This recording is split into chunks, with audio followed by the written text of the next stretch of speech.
Gear live. Okay. Gear live. Okay, Austin Powers. All right, we're doing this thing. We are doing this thing. Do I have the question? Let's do this thing. Hold on. Does anybody know what that movie is from? I do. What's up, guys? Pre-show. Obviously, we talk about crap that doesn't matter. Someone just correct cracked me. me so up. Come on, girlfriend. Okay. Let's do this. All right, Here we go. showtime, baby. Earrings of the day. Earrings of the day. Get your earrings. Oh. She loves pretty.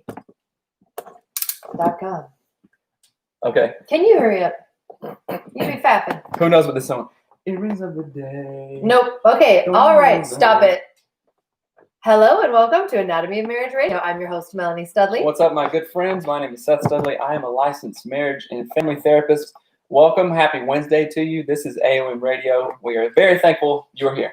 Every single day we go live on Facebook, Instagram, and YouTube, and we answer your marriage and relationship questions. And as always, our show is brought to you by the Anatomy of Marriage app. It's a couples counseling app that's fast, fun, and never boring. That's right. And we created it because it's the tools that we wish we had when we were going through a really hard time in our marriage. Go check it out. It's funny, it's fast, it's never, ever, ever boring, and you are going to love it. Something just came to me. Hold on. You can go to anatomyofmarriage.com to get it. You have to stay That's right. focused. I am going to stay focused. Something just came to me, and it's about consistency. When you said we do the show every single day, that's where the rubber meets the road. Being consistent, showing up, doing the work. Do the work if you want the results. So we do, and we do. So thank you. We're going to start out with prayer today. Prayer is one of the 4 things that we do. We do a prayer, we share intentions, we share a gratitude, and we also share a conversation starters from the app Anatomy of Marriage. What's up, Joe? What's up, Ro McKenzie? What's up, Eslam? Good to see you guys this morning. So I'm going to pray. Thank you, God, Creator, for your blessings. Thank you for this day, another day that we get to do stuff. No matter where we are in life, we woke up this morning, we're on the wake up list, and I thank you for that. That gives us an opportunity for change, an opportunity for growth, and an opportunity for self-discovery. Thank you, God. I pray that you bless the listeners right now and bless us in doing this. Thank you. Amen. Amen. All right. You know what? My intention today is to continue. I'm not going to lie. I'm really pumped up. Day 3, phase 3, day 3 of 30, and I'm feeling good about stuff. And it's not just like some manic, I got chemicals. No, the consistency and the momentum that I have really feels great. And that is going to move over into my relationship with you, how I'm present with the kids, how I show up, how I am. So So what's your intention? The intention is to continue to do Right. that. Like, okay, push back against resistance, connect with Melanie, Okay. look in your eyes, talk to you, and give you that part of me that you want. So All right. Can your intention be to stay focused? Say yes or no fast. yes, Okay, good. don't look at the camera and be Please, silly. no Okay. one cares right now. Okay. Thank you. I'm glad that's your intention. My intention is, again, there's tons of house stuff to continue finishing up. We're almost done with it. I mean, like getting the silverware sounds really stupid, but we freaking run out of silverware every day, and it's driving me bonkers. It's coming in the So people are Amazon gonna be today. like, do you use plastic forks? Why are you No, running out of silverware? No, you know what I mean. If you're a mom, if you're a dad, you might not. But anyway, so that's what my intention is, to like get all of that stuff just really honed in and make a system out of it. And then I can be more intentional with you, which I love. And that's what I'm working on every day. So intention goes over into something that I am thankful for. And I go in the You need to explain what you're doing. You are on full blast. Every day we do prayer, intention, and gratitude. I did that. But I you said that blasted through it like everybody knows what you're talking about. Sorry. So now he's moving Cold on to pigs. his gratitude. My so gratitude, you're thankful for what? I am thankful, and this is simple, for clean folded towels in the cupboard in the bathroom, right? Mm-hmm. I go to take a shower. There's no towel in the rack. Oh, let me go in here. And there was a full thing of towels. And that I am thankful for. I'm truly thankful for. That is something that we all have taken for granted. And I could easily just be like, yeah, towels, whatever. But no, I'm not. You put it there, you folded it, and you did it. So thank you very much. And I'm very serious when I say that. Thank you. You're welcome. I am thankful that you took Hattie on your 30, what am I saying? AOM, not, oh my gosh, 75 hard, phase 3. Yeah. You took her to clean up trash on our road, which is something One of that, the things is a random act of kindness Yeah. for 30 days straight. So, and I love it because we used to do that at our old house when we Mhm. lived literally right there. Mhm. And the kids always really liked it. And what's fun is our community always like honks and waves and they're Mhm. like, yay. Yeah. And so you took her to do that. And I'm thankful. I thought That really was felt awesome. We rode the little motorcycle down the driveway, which she loved. cute. And I let her drive, and I let her even do the gas, and she was like, "This is so fun." It was. That would be really cute to have a GoPro on because that would Oh, be, yeah, that would be so cute. What's up, Josh? Haven't seen you in a while. Hope you're doing Morning.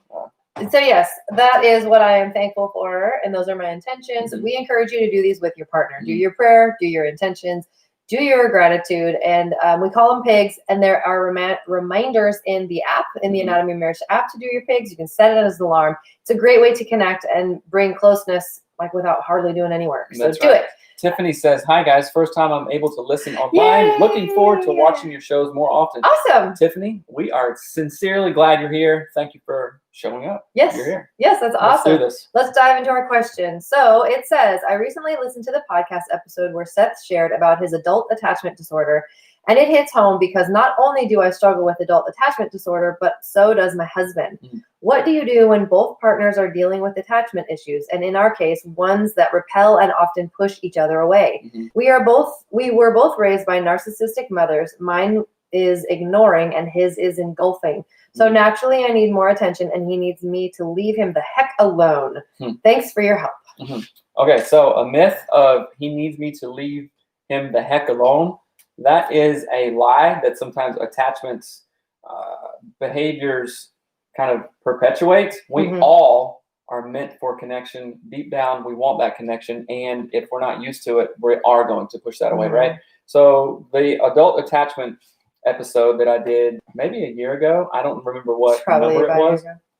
but it was really intense. And attachment work is so interesting and so fascinating and so explanatory in why we do what we do, how we relate to others, how we relate to ourselves. And there's a couple, well, this is based off attachment theory, which is a therapeutic model, how we attach to our primary caregivers when we're young.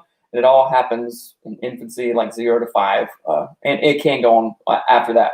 But attachment theory talks about there's secure attachment, healthy attachment. There are disorganized attachment, anxious attachment, avoidant attachment. And I just want to kind of back into this. What are you smiling at? Miss KMC Rowe. I'm still not done with all the podcasts, so sometimes I feel like I'm cheating when I watch the live. That's you know what? really, Isn't really that funny. so funny?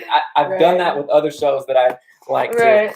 So, okay, so I'm just going to read a little bit about adult attachment disorder and how it came about. And it's going to be quick, but it'll give us context. Right. It says, according to Whitaker, there is no such thing as a marriage. Only two scapegoats sent out by their families to perpetuate themselves.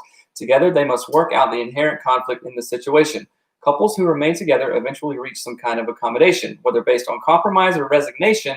Reconciling themselves to each other lessens the previous friction. Dysfunctional families, terrified of conflict, adhere rigidly to the rituals that they establish. Having experienced the anxiety of uncertainty, now cling to their routines.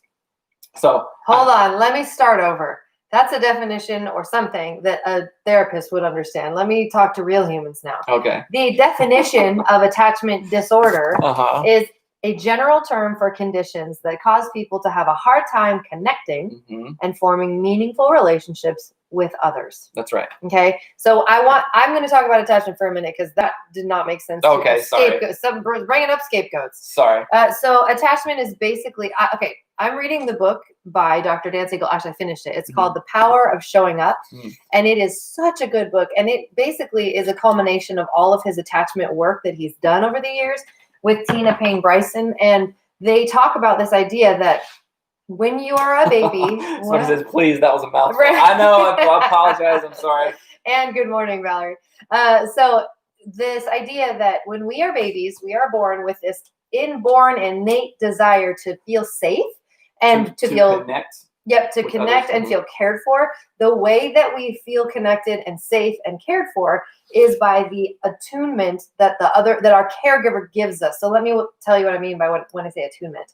So if I am a baby and I cry, because that's the only thing I can do to get your attention, Mhm. and you turn and you look at me and you go, "Oh, what's up?" Mhm. You have attuned to me, like trying to find a radio station. Mhm. You're tuning. You've dialed it in. You're dialed into my needs as a human Mhm. being.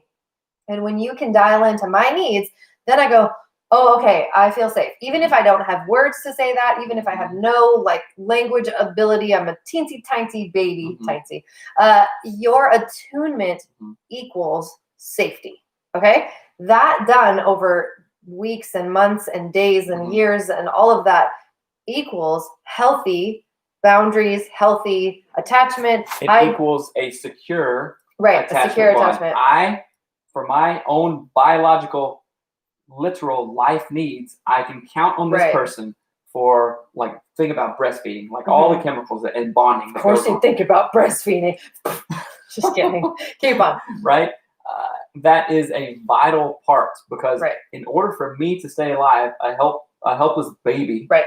I have to attach this. Mhm. Oh, I don't know. My caregiver isn't attuning. Mhm. When is milk coming? Right. Like, I'm hungry. I have no Mhm. words to say this. I'm terrified. Mhm. And the thing that's really crazy is that Dan Siegel goes so far as to say that attachment is love, which is mind-boggling because you're I've like, never heard that. oh my gosh, it's so good. Because think about that. A That is baby good. needs breast milk, right? A baby has to nurse, to feed, all those things. Mhm. And we're talking newborns, right? Mhm. So think about what a mother is doing when they are nursing their baby. Loving. They're just loving them, right? They're filling their tummies with breast milk. They're making them warm. They're looking in their eyes. Mhm. And there's all there terrible research where the kids in Nazi, the babies that were in the concentration camps that were taken from parents and like experimented on, they died. You can give them everything they quote need except for love, they will die. And the absence of touch too. Right. There's been all kinds of studies with Mhm.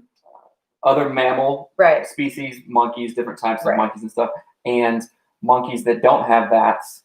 They just go crazy. We watch videos of these experiments in Grad school. grad school and all stuff, and the difference was very, very obvious. Right. Like, oh my goodness, It's terrifying. And so as a therapist, I can see, well, first of all, in my own life, like Right. examining my own life, and then with clients when I used to work with kids, often in different communities, kids who didn't have that secure attachment, and kids right who just needed love, right, like just needed love, and, but they were in a therapy office and different things, and you could really see it. So yeah, secure attachment. So getting into the adult attachment. Well, let's not get there yet. Okay. I'm sorry, but I think Hey, that's great. It takes a long time to understand how this stuff works, and it's so weird because on one level you're like, well, duh. Obviously, this is how it should work, but we're so far from that model. Like we have veered so far away from it. You want to? Okay, can I read this? And this isn't like scapegoats on the planet of Ular. Go ahead. This one is easier to digest. Go ahead and read it for the mortals. Okay. A healthy relationship, according to Susan Johnson, who is the founder of Emotional Focus Susan Therapy. B. Anthony says. No. Is a secure attachment bond that is one characterized by emotional accessibility and responsiveness.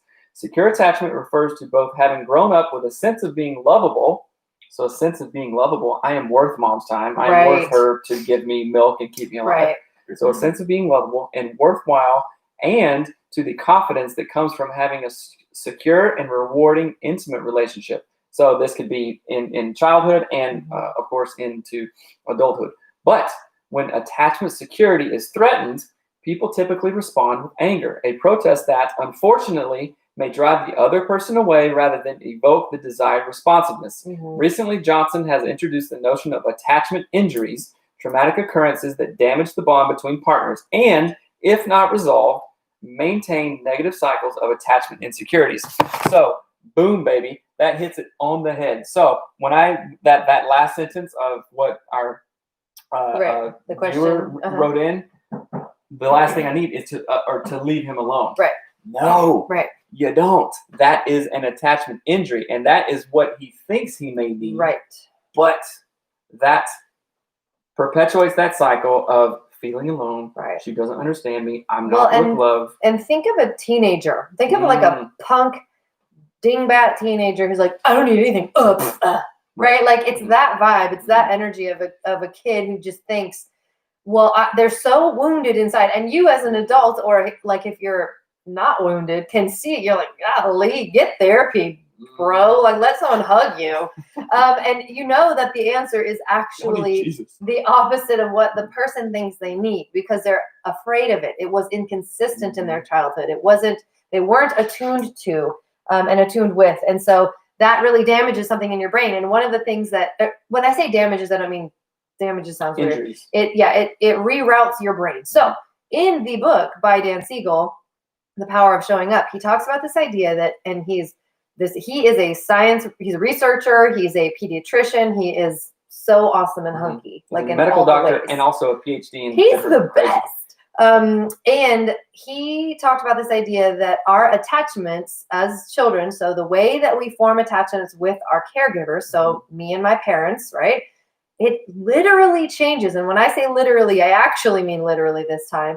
It changes the size and shape of our brain and how it functions. So just like I go to the gym and I work out every day and all of a sudden I get rippling pectorals, like if I don't work those muscles, I won't get those muscles. Right. I will be just average, right? Or depleted or whatever. It's the exact same thing with our brains. And we, in our relationships with our caregivers, so this could be a caregiver, it could be your mom, your dad, your grandma, your auntie. You could be adopted and have an adopted family caregiver. So whoever raised you for the majority of the time is your caregiver. And if they looked you in the eye and they made you feel seen, so you said, I'm so hungry, and they went, all right, what do you want for breakfast? Or if you tried to get their attention and you cried and they're like, shut up, go to bed. I hate you and I don't want you in my life, which people treat other people that way. So this is not a joke that these things can happen. When that happens, your brain, the parts of your brain that are wired for connection, so like the literal places in your brain that are like, I deal with other people, they shrink. They shrink because they were not they weren't as a child. Right. They weren't created. So what fires together wires together, right? So if you're getting all these hits of secure emotional attachments, I'm loved, I feel loved, I have the ability to love other people, that's going to wire together. Like think of it as electrical wires. That's you know, it and actually then you put a wire is, nut on there for so electrician, construction dudes. You zap them together. You zap them together and you twist it. Twist them. Right? And those things don't come apart unless a squirrel gets in the wall and chews them. And then your house lights on fire.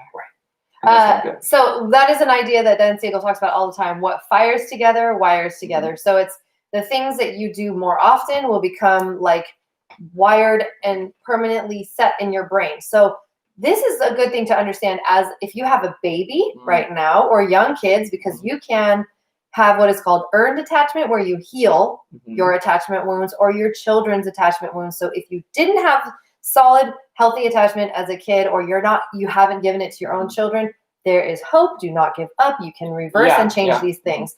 But especially for people with little kiddos right now, babies, that kind of deal. I want you to really think about this idea that every time you attune to your kid, every time that you show them love and affection, that you talk to them, that you help them feel seen, you are building their brain health in every single way. And let me just say this, not only are you building their brain health, like when you get down on their level kind of thing, I'm like scrouching down. Yeah. You look them in the eye and say, hey, how are you today? Or whatever, your special little thing for the kids.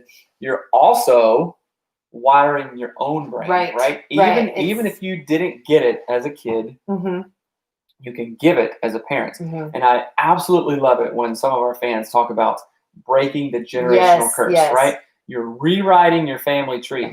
You are changing your family of origin. And this is called reparenting. Oh my goodness. Don't even get me started on the concept of reparenting. I have done that for myself, and I've also done it. You told me not to get you started with clients, and it is so absolutely powerful. In reparenting, Oh. you give yourself what you needed as a child that you didn't get. Oh my goodness. And yeah. it's basically this idea of you're building a secure attachment with yourself because you Mhm. didn't have it with your caregiver. But one of the things that Dan Siegel talks about that was the most sort of important takeaway bits for me in his book, The Power of Showing Up, which I highly recommend that you go get. You can get it for Mhm. free at audibletrial.com/anatomy of marriage. If you don't have an Audible trial or an Audible account, you can get it for free. audibletrial.com/anatomy of marriage. Get The Power of Showing Up by Dr. Dan Siegel and Tina Payne Bryson. It's amazing. But he talks about this idea that in order for you as a child to understand your worth and value, an adult has to do it first. Mhm. So an adult, and I'll tell you, Mm. the people in my life who are really amazing at this, my parents are really good at this. My dad is particularly good at this with little kids. And my mom is in a different way. Like she's, they just have different skills. But my Right. dad is like super next level at like talking to a baby, and he'll say the weirdest things like, I see that, you know what I mean? Like my dad talks to little kids as if they are just, and they're these autonomous humans. They are their own spirit being. And my dad talks to them that way. And it's so cool to see. Mhm. But what he's doing is he's saying, you have value. Right. Your thoughts are important. I don't devalue anything you want because you're small. Mhm. I don't devalue anything you want because you don't know the words that I know. And he gives that child the gift of, you matter, you're valuable, Right. you have thoughts that matter, you can differ from me, it's okay to be different.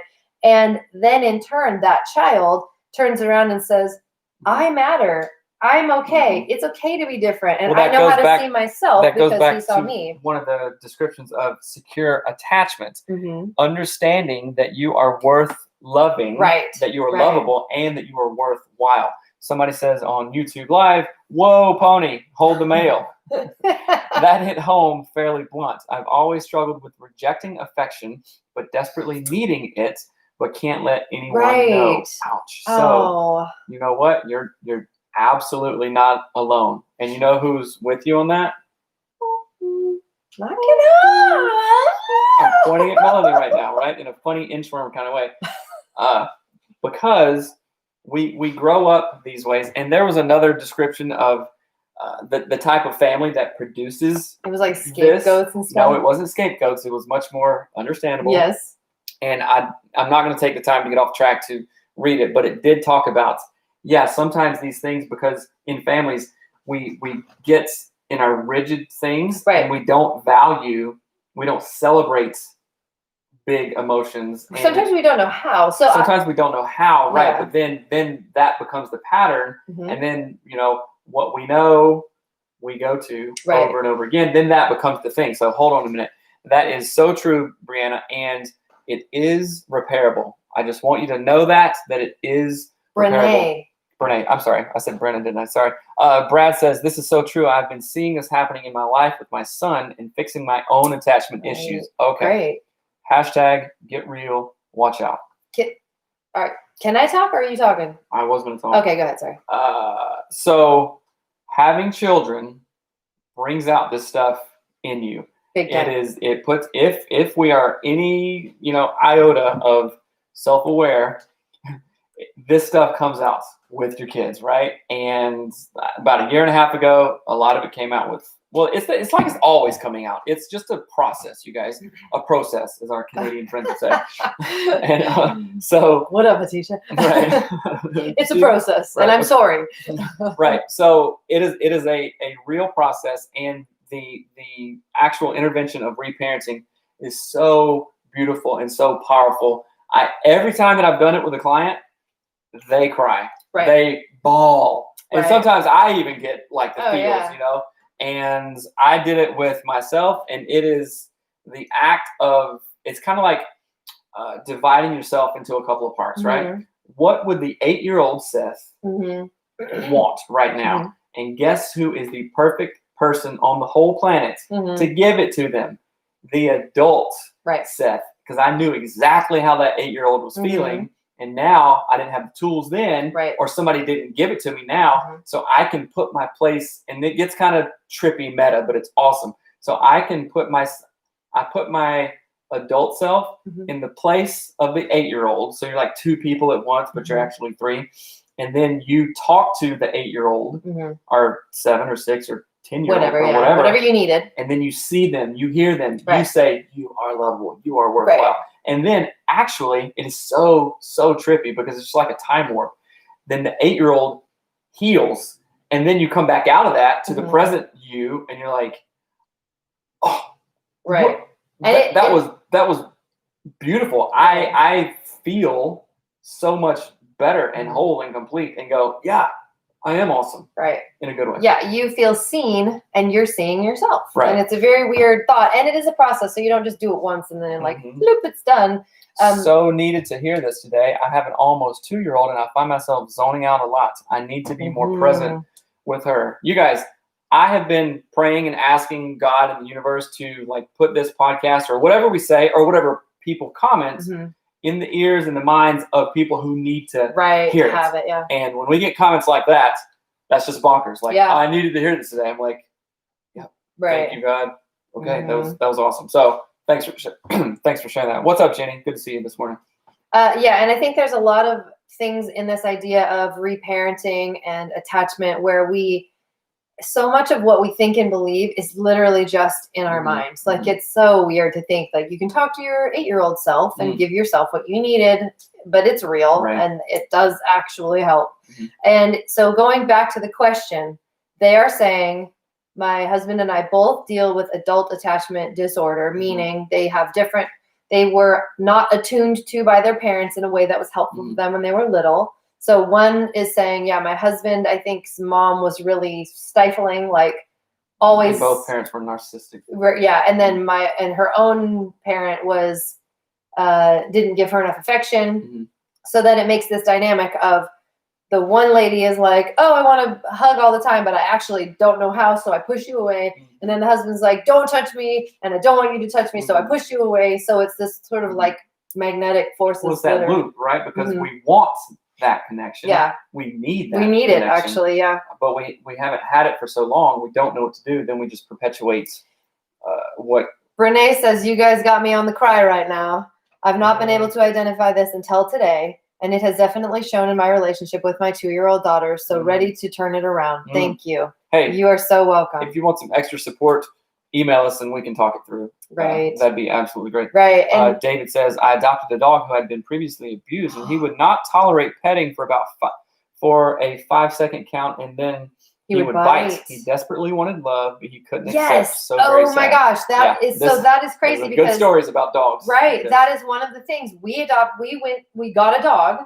And we ended up having to literally give it back to the woman who gave it to us because we're like, this dog hates. I mean, it was so severely attachment disordered Mhm. that it couldn't even be, it could only be with me. Then it became protective of me. Then it would get angry at the kids. And it was a puppy, you guys. Mhm. And it was just the most blaring sign of this dog has not been attached well to the mom who was probably abused. Mhm. So you can see the cycle of how this goes from generation to generation. This, I think, is the generational curse, one of them that they Mhm. talk about in the Bible. When you don't heal wounds, Mhm. you pass them on because you don't know how to change. And that was one of the things. So in my family, my parents were really good at seeing who we were as people. But at the time, I'm trying to think of how to explain this because I think it applies to the question.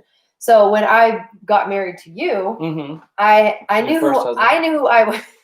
I knew who I was in one way. I'm like, oh, I'm super attuned with myself. I feel like I am worth being loved. No questions there. Mhm. But I did not know how to show love because that is not something my family even does right now. Or accept it. Right. So what does that produce? Like it produces a needy person who pushes you away when they need something. This is really good and kind of telling also.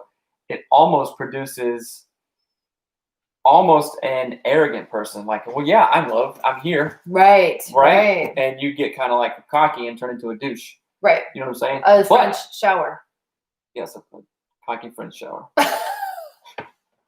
Okay, that was a hilarious sentence. Well, we are having a Shemaya, sexologist, on the show this Friday. So.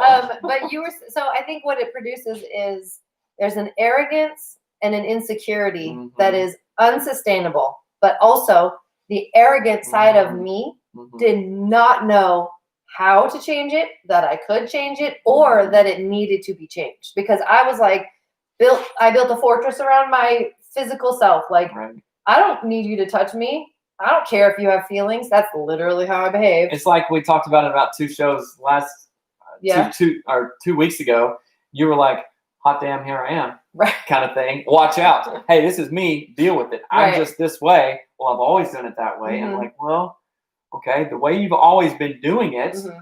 may have worked when it was single Melanie, Right. but now Or it's like married Melanie, 14-year-old Melanie. That was fine when I Right. was that way. and But this doesn't work. Yes. So I absolutely do not like the excuse and do not accept the excuse of I've always been this way. right. This is just how I am. Right. And here's what I want to say. I don't want to forget this. So one of the things that was the most helpful for me to understand in attachment and understanding what is healthy attachment Mhm. is think of a time when you are with either your own child or someone else's kid and you are happy, you feel safe, you feel loving, and you just want to connect with them. Mm. What do? So in my case, and maybe this is different for everybody, but I think that this is a good example, or even with a puppy, a kitten, like a baby. Just think of a baby of any creature that you have Touch it, access to. snuggle it. You want to talk to it. You want to Mhm. look in its eyes. You want to tell that little thing how sweet it is, how oh, it's so cute. It does this and that, and it's funny. The reason we do that is we have somewhere deep inside of us this hard wiring to know this is what you do when little critters are around and they need love. It's when things like our cell phones get in the way, our past wounds get in the way, Mhm. our fear, our anxiety of Our attachment injuries. closeness. that Yeah, they talk about. our attachment injuries get in the way. We stop understanding what to do. So this was my big aha moment for attachment, Mhm. especially as an adult. I realized I was treating Seth like a throw pillow that I didn't care about. Mhm. But when my children walked in the room, Mhm. you get out of my way. My kiddos are in this room. I'm going to kiss them. I'm going to hug them. I'm going to tell them how fun they are. I'm going to talk about their day with them. I don't care if we're talking about Crayola crayons. I'm going to talk about their day with them. I knew how to attune and adapt and talk to my own children, but I did So you not. had the ability. Yes, I had It the was in ability. there. Yep, but it was not. I did not know how to do it with an Right. adult. Because of certain attachment injuries. Right. So you guys, I was thinking of this as you were talking. What do you do with an injury? A sports injury, a cut. What do you do with that injury? You heal it. You take care of it. Pay attention Right, to it. yeah. You don't ignore it. Mhm. You say you don't just white knuckle and work through it. Right. Sometimes You get maybe an you have infection to, and die. what you die. You die. Right. But the same thing with I'm physical finna die. injuries. You put a Band-Aid on it. You put Neosporin on it. You put raw organic honey. Yes, you go to the doctor if you need to. You get therapy. You rehabilitate it. Right. When I hurt my ligament in the thing, Mhm. I put ice on it. I didn't run for like 2 or 3 days. I Right. took ibuprofen. Right. I attuned to it and Mhm. gave it what it needed. Right. So people think, oh, attachment styles. I'm just this way. Attachment injuries. I can never do this. You would not even think twice about saying that about a cut or a wound broken or a arm. broken bone. Right. You say, I see this. I acknowledge it. Mhm. I know what needs to be done. I'm going to fix it. Mhm. So you decided somewhere along Mhm. there, oh, I can hug my kids. Why don't I hug Seth? Right. Okay, what's up with that? Right. Why don't I receive And- love yes. from him? Why can't I take love from him? Because somewhere along the line, I got attachment injuries over and over and over Mhm. from past boyfriends, from me. No, from my family. I'll just From your in family? our family. Like there was a lot going on in our family. Our family's like every other family. We have histories and stories and crazy stuff. Mhm. And there was I was the youngest kid, and there was so much going on with my older 2 siblings that I'm not even kidding, was no time for it. Mhm. There wasn't time in like the craziness that was my family for a Mental while. stuff. Yeah, like there was a lot going on. And so I think I just adapted. I went, oh, well, I don't need anybody. I know who I am. I don't need you, right? I will do what I want. And that's how I lived from the like teenage years on. So that's how you coped. Yep. Like, okay, I assessed this situation. I'm going to get into these certain things. I'm going to cope and adapt this way, which is not a bad thing. Mhm. You know, It works we for a are while. an adaptive species. We wouldn't be here Right. if we didn't have an ability to pivot and Right. adapt and stuff. Mhm. So Yes. you did that. And so I turned into that version of myself for a while that obviously had attachment issues, but didn't know it, and it could work for a while. Mhm. But then when we this was fairly recently, as I was noticing how I would treat the kids, versus how I would treat you. And when you would say statements like, I wish you treated me as good as you treated the dog, that's a powerful statement. That was a real statement. That was a real statement because I was treating the dog. I was attuning to the dog. I was loving the dog, talking to the dog. And one of the most helpful things for me was thinking of you as a child. And that was the thing we did with Dr. Tina Shermer. But not as a baby man. Not as a baby. Nobody No, wants to sleep with a baby man. Let me go backwards. It's me thinking of when Seth was a child. Right. Me thinking back when Seth was 6 years old. How would I treat him? What would I say to him? If I had the opportunity now to look at my husband when he was a tiny kid, how cool would that be, for one? Right. But also, it gave me this. See me on a horse. Right. Championship beating 18-year-olds. Right, when you were 5 years old on a horse. And so there's this shift that happened when I could look at Seth with the empathic eyes of an adult who could see that I was not attuning to him. He's an adult. It doesn't mean I can't love him and kiss him and hug him or whatever. Like, why would I think adults don't need that? Oh, you know why I would think adults don't need that? Because in my home, adults don't need that. Right. We're all really isolated. We don't say goodbye or hello. We needed it, but they didn't show we it. didn't show. We didn't know how to do it. So that meant I had the responsibility to either ignore what I figured out or change it, which is a lot of work. That took reparenting.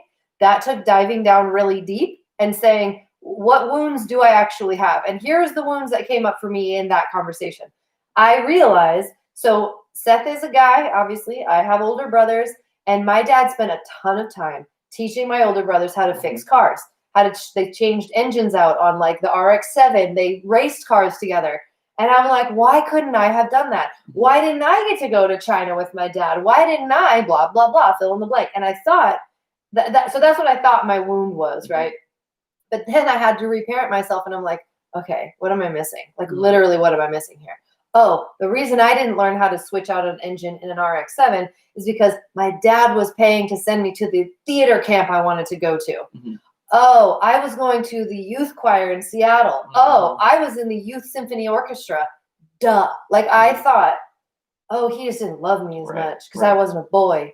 No, he was sending me to all these other things that I wanted to do because he loved me. That I asked for. And so it takes self-awareness. It takes like asking yourself, why do I actually feel this way? Why do I feel like I can't connect with Seth? And then stepping into that, and then stepping farther, and then stepping farther, and then stepping farther. And what it reveals is often scary. It often is like, oh, now I feel stupid because I thought it was Seth's fault, but really it's mine kind of vibes. But let's see, there's lots of comments. So somebody says, Seth, would you say the attachment disorder is a person who's a love and connected person, or no?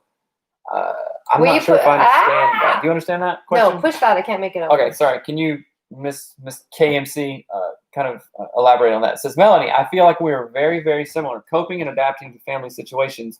Add to that, the example I saw in my parents reinforced my behavior because mom didn't need my dad.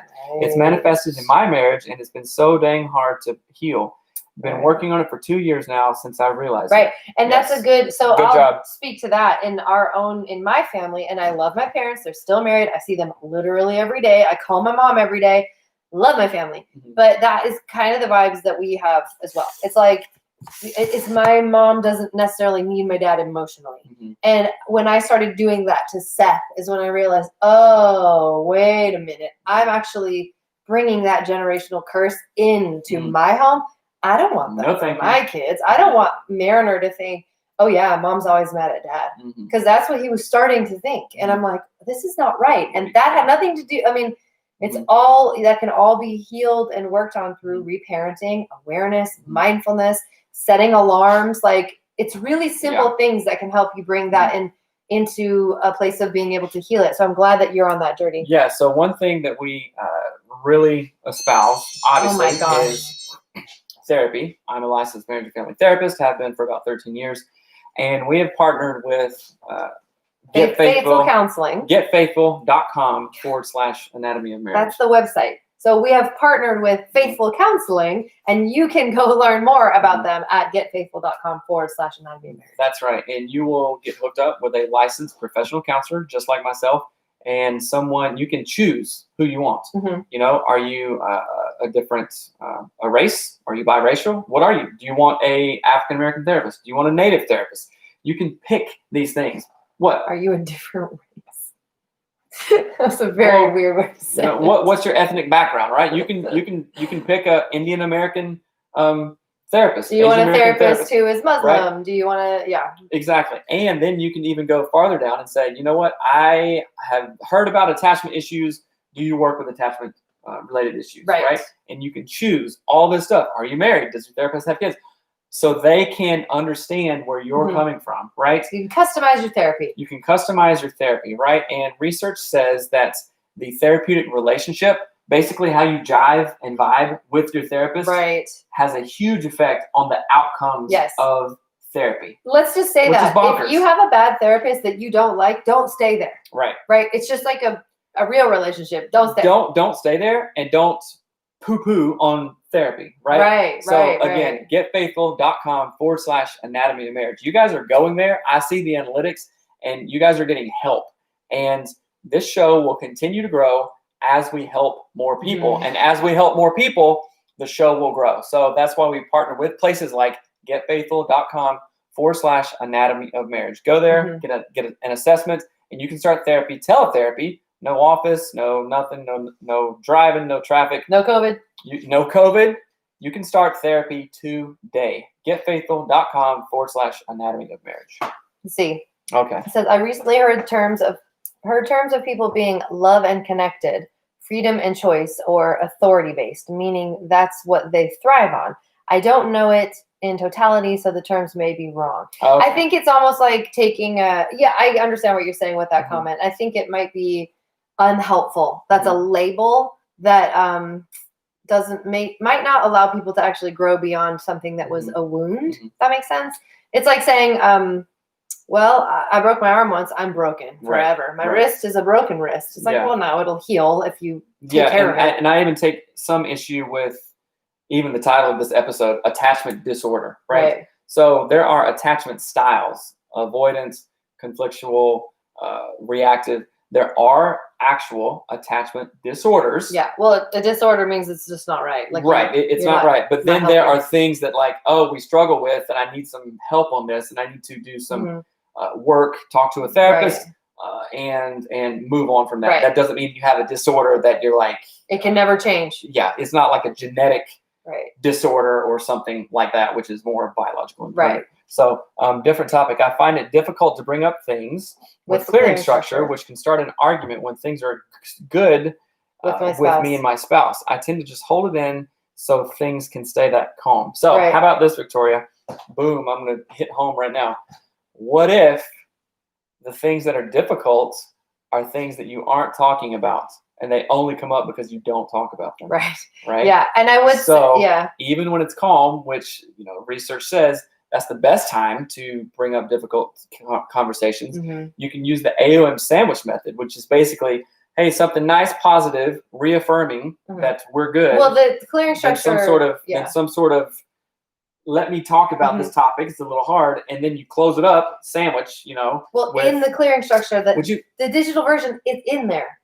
You don't know that because you don't know anything about the app. I But need to sandwich this conversation right it's now. in the app. It's in the if you're using the app in the Anatomy of Marriage app, Mhm. or using the clearing structure in the app, it is a I AOM see. sandwich method. So Okay. that's what I'm trying to get at. You don't need to explain it. It's built in. You're excused. Yes, thanks. One thing I've noticed is that it takes a lot of time and patience to change these inherited traits, but it can be done.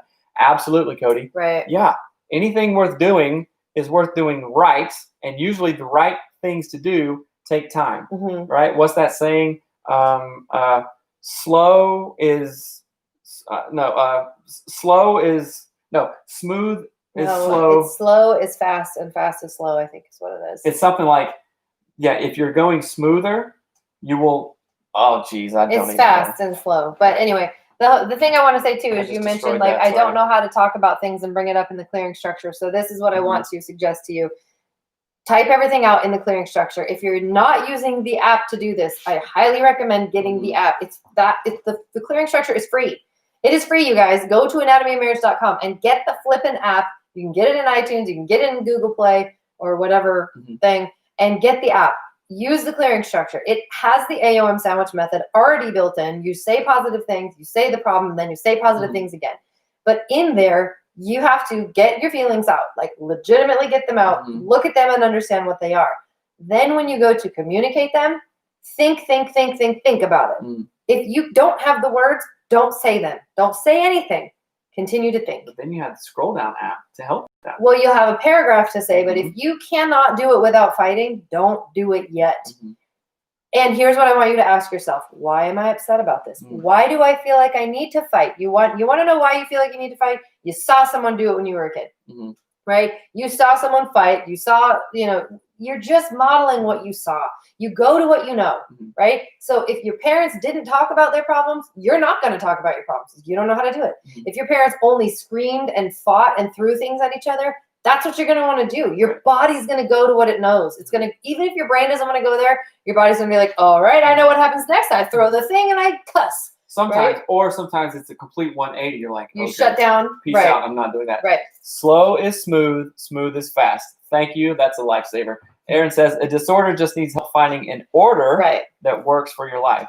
Maybe that statement just makes sense in my mind. Yeah, disorder. So we all desire connection and balance Mhm. and order, Mhm. right? It's just, if you look outside, We the desire, woods yeah. are orderly. Right. Everything is in its right place.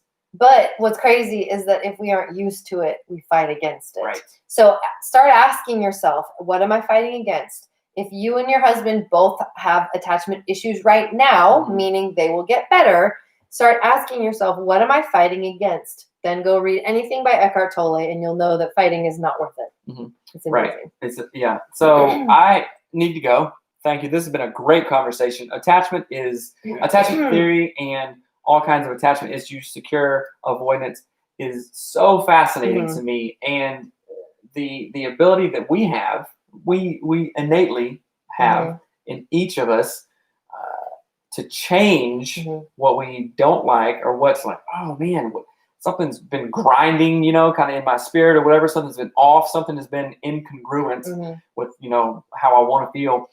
I would ask yourself to look in through attachment issues. Speaking Somebody of grinding, please mention the therapy site again. Thank you.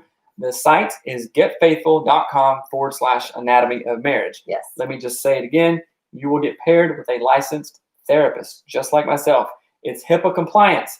Your business ain't going out there, right? Yeah, it's good. And you can do it on video. You can do it on phone. You can do it on text. Yes. And you guys are going there. You can completely pair up with a therapist who is good for you. Getfaithful.com/anatomy of marriage. Like I said, speaking of grinding, though, we on this Friday we are going to be talking with sexologist Shamira, and it is going to be awesome. She is like the #1 dating pro. She's a sexologist. She's a licensed social worker. She's an author. She's a professor. She is amazing. She's all the things. She's all the things, and she is going to answer y'all's sex and relationship questions. She does dating stuff, so send them in. Send them in to hello@anatomyofmarriage.com. We already have lots coming in, and their space is limited. So if you don't send in your question, I hate your phone so much. Seth's phone just like keep on going. Whatever. So send your questions in to hello@anatomyofmarriage.com or DM us, whatever. But we want to have, we will have tons of fun questions for Shamira to answer about sex and intimacy and dating. And you guys, nothing is off limits in this call, this conversation. Right. We're going live Friday. Send them in 4 anonymous PM. and be like, hey, I'm into some trippy stuff. They will always be anonymous. Yeah, they are always going to be anonymous. So send them in by Friday. Friday is the show at 4. So, and you can join us live as well. 4 p.m. Pacific Standard Time. Bree says, I would love to hear another video on topics like this. Yes, we absolutely will deliver that. Absolutely. So, all right. Okay. Have a wonderful day. We love you guys. Thanks for dealing with our phone issues. Bye, guys. Bye.